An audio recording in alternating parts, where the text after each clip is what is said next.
बड़ी खुशी है, कहीं तो संसद चल रही है और दुरुस्त ढंग से चल रही है। ना निलंबन की जरूरत पड़ रही है, ना धरना प्रदर्शन की।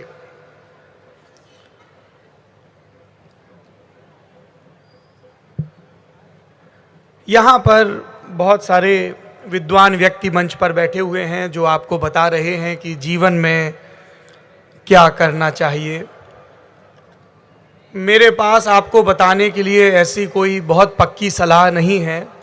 मैं अभी भी फिगर आउट कर रहा हूँ कि जीवन में क्या करना चाहिए।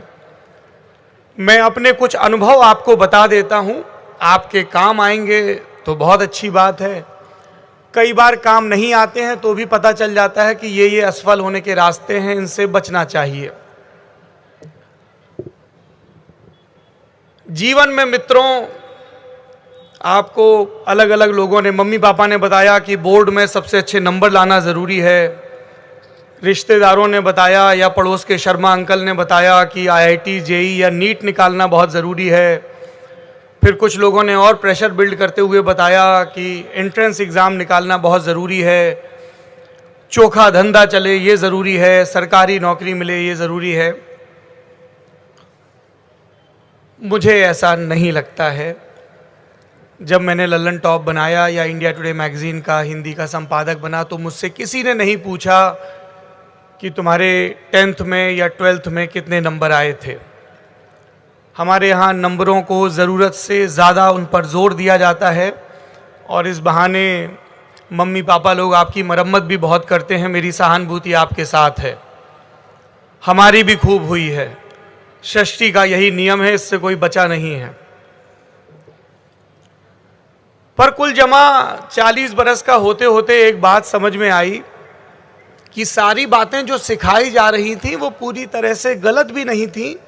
शायद भाषा बहुत भारी भरकम थी। मैथ्स के उस मास्टर साहब की तरह जो विद्वान तो बहुत थे लेकिन समझाते ऐसे थे कि समझ नहीं आता था और इस चक्कर में गणित को भी याद करना पड़ता था। एक शब्द आप बार बार सुनते हैं, स्वधर्म। क्या है नौजवानों का, छात्रों का स्वधर्म?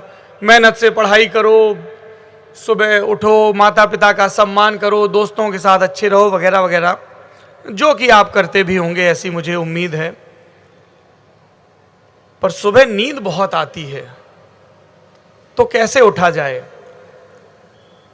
उस नींद को परास्त करने के लिए जरूरी है कि आप जीवन के सबसे ज़रूरी नियम को याद कर लें। मैं एक फॉर्मूला आपको बताता हूँ, सब विद्वान लोग आपको बहुत फॉर्मूले बता रहे हैं।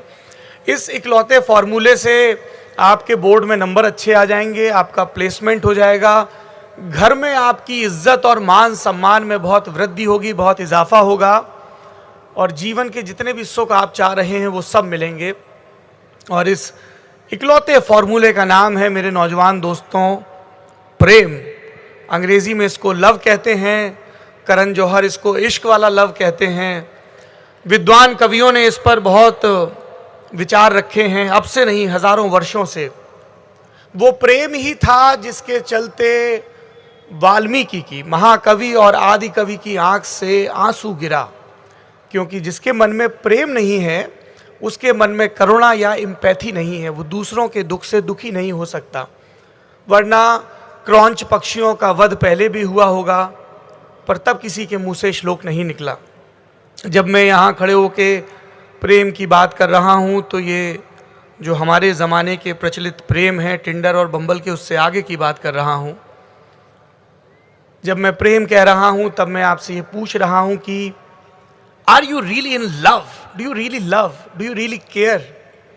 क्योंकि अगर आप किताबों से प्रेम करते हैं जैसे मैं करता हूँ, मेरे हाथ में जब हैरी पॉटर का पहला संस्करण आया, पहली किताब, तो जब तक मैंने उसको ख़त्म नहीं कर लिया मेरी आंख से नींद कोसों दूर थी और भूख किस बला का नाम है मुझे याद नहीं था।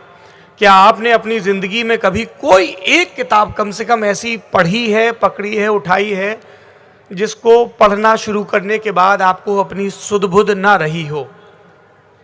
क्या आपने अपनी ज़िंदगी में कोई ऐसा एक गाना कम से कम सुना है जिसको लूप पर कितनी भी दफ़ा सुन लिया जाए कान और मन नहीं भरता है? क्या आप कभी अपने जीवन में किसी से ऐसी दोस्ती कर पाए कि आपको लगे कि दिन बीते रात बीते लेकिन घड़ी की टिक टिक पर नज़र न जाए, क्योंकि अमुक व्यक्ति की संगत में, कंपनी में हमको बहुत लुत्फ आ रहा है। ये आपके क्लासमेट हो सकते हैं, ये आपकी बहन हो सकती है, भाई हो सकता है, दोस्त हो सकते हैं, गर्लफ्रेंड बॉयफ्रेंड हो सकते हैं, आपके लाइफ पार्टनर हो सकते हैं। जब लगे कि वक्त कुछ ठहर कर कुछ सुस्ता के चले, अगर आपको प्रेम है तो आपके भीतर उत्सुकता है, क्यूरियोसिटी है। आपको कोई आपका क्लासमेट अपना नाम बताता है जो शब्द आपने पहली बार सुना, अगर आपके अंदर भाषा के प्रति प्रेम है तो आप क्यूरियस होंगे कि इसका मतलब क्या होता है। आप जिस जगह से आए हैं उस जगह के प्रति क्यूरियोसिटी होगी। मुझे वडोदरा आने के पहले बड़ी क्यूरियोसिटी थी। शास्त्रों में मैंने विश्वामित्र का प्रसंग पढ़ा है। आप विश्वामित्र के नाम पर बनी नसी नदी के किनारे की सभ्यता में पल बढ़ रहे हैं। हम में से कितने लोग इस पौराणिक आख्यान के बारे में जानते हैं? बरगद से आपके शहर का नाम आया। बरगद की बड़ी खासियत होती है कि जितना वो ज़मीन के ऊपर दिखता है उससे कहीं ज़्यादा ज़मीन के भीतर होता है। कई किलोमीटर दूर तक खुदाई में उसकी जड़ें मिलती हैं। कितनी क्यूरियोसिटी है आपकी अपने भूगोल के प्रति, अपने इतिहास के प्रति, अपने समाज के प्रति, अपने व्यंजनों के प्रति। कई दफ़ा मैं यूनिवर्सिटीज़ में नौजवानों से बात करने जाता हूँ और उनसे पूछता हूँ, do you know your self? क्या आप अपने बारे में जानते हैं? आपने जो पोशाक पहन रखी है बहुत मुमकिन है कि ये कपास से बनी होगी, कॉटन। क्या आपको पता है कि कॉटन का पौधा, कॉटन का फूल और कॉटन का जो डोडा होता है जिससे निकलता है वो कैसा दिखता है, किस मौसम में होता है और उसके बीज कौन सी किस्म के चल रहे हैं? आपके थाली में जो भोजन है और गुजरात में उस भोजन में अनिवार्य रूप से बेसन है, तो भारत में कहाँ कहाँ चने की खेती होती है, चने की कौन सी किस्में हैं, उनका ऋतु चक्र और फल चक्र क्या है, क्या आपको पता है? सात्विक भोजन पर बहुत जोर होता है। गुजरात में हींग का भरपूर इस्तेमाल होता है। क्या आप जानते हैं कि हमारे देश में हींग किन किन देशों और जलवायु से होकर आती है? जिन हीरो हीरोइंस को, सिंगर्स को, गानों को आप पसंद करते हैं, उनके बारे में कितना गूगल करते हैं? यदि आप अपने पोस्टर बॉयज से, अपने पोस्टर गर्ल्स से, अपने स्कूल से, अपने पेरेंट्स से प्यार करते हैं तो आप अनिवार्य रूप से क्यूरियस हों, उनके बारे में जानें। यदि आपको अपनी एज ग्रुप में किसी से प्रेम हो गया है तो उसके लिए भी बड़ा ज़रूरी है कि आपके अंदर क्यूरियोसिटी रहे और आप उनके बारे में जानें। एक तो मुझे आपको ये बात बतानी थी और दूसरी बात हमें ये बतानी थी कि पैदा होते ही हमें बहुत सारी चीज़ें बताई जाती हैं और इन बताने के चक्कर में क्या होता है कि हम बन जाते हैं जज साहब। हम खुद जज हो रहे होते हैं और हम सबको जज कर रहे होते हैं। आपके किसी क्लासमेट ने बाल रंगवा लिए तो आप उसको जज करते हैं, किसी ने आपसे अलग कपड़े पहन लिए तो आप उसको जज करते हैं। बड़ोदरा के किसी संभ्रांत स्कूल में कोई कच्छ की या काठियावाड़ की भाषा में बात कर रहा है तो हम उसको जज करते हैं, क्योंकि हमें बार बार लगातार बता दिया गया है कि एक अभिजात्य, एक एलीट किस्म का तरीका है और वही सबसे अच्छा तरीका है, जो कि गलत है। जब हमने लल्लन टॉप शुरू किया तो लोगों ने बड़ा मजाक उड़ाया। उन्होंने कहा, साहब ये तो कुछ यूपी बिहार से आए हैं, कोई सस्ती सी कॉमेडी करेंगे, क्योंकि उनको लगा कि लल्लन टॉप का यही अर्थ हो सकता है। मैं देश दुनिया में जहाँ भी लेक्चर देने जाता हूँ, मेरे नौजवान दोस्तों, मुझसे शब्द का बार बार अर्थ पूछा जाता है। एक ही बात बताता हूँ, हर वो व्यक्ति जो अपनी ज़मीन से जुड़ा है, अपनी मातृभाषा से जुड़ा है, अपने संस्कारों से जुड़ा है, जिसके अंदर आत्म गौरव है, जिसको शर्म नहीं है, जिसको अपने माता पिता पर, अपने शहर पर, अपनी बोली पर, भाषा पर, इतिहास पर गर्व है लेकिन अहंकार नहीं है।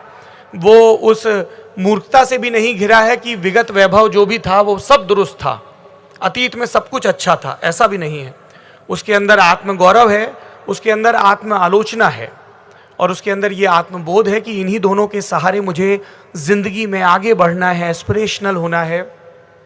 लल्लन टॉप का यही मतलब होता है। ज़मीन से जुड़े लोग, अपनी माँ बोली पर गर्व करने वाले लोग, शिकायतें न करने वाले लोग कि साहब हम भी यूसेन बोल्ट की तरह दौड़ सकते थे, बस हमारे जूते अमुक ब्रांड के नहीं थे।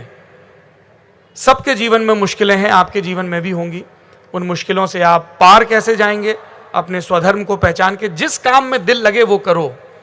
मम्मी पापा, गुरु, रिश्तेदार, यार दोस्त सब बहुत बताएंगे, तुमको ज्ञान देंगे। यहाँ जितने विद्वान लोग बैठे हैं, मैं आपको बड़े दावे से कह सकता हूँ कि इन सब ने जब अपना स्वधर्म पहचाना तब ये आगे बढ़े। अवध ओझा जी यहाँ पर बैठे हुए थे, लल्लन टॉप पे उनका बड़ा डिटेल में इंटरव्यू है, देखिएगा वो हाई स्कूल इंटर में क्या किया करते थे और आज दुनिया भर में विख्यात हैं। मेरे दोस्त वरुण ग्रोवर बीटेक की पढ़ाई करके आए हैं, लेकिन शानदार सटायर लिखते हैं, गाने लिखते हैं, अभी ऑल इंडिया रैंक इनकी फिल्म आ रही है। गहलोत साहब यहाँ बैठे हुए हैं, पुलिस कमिश्नर, इन्होंने क्या पढ़ाई की और फिर कैसे अपने स्वधर्म को पहचाना।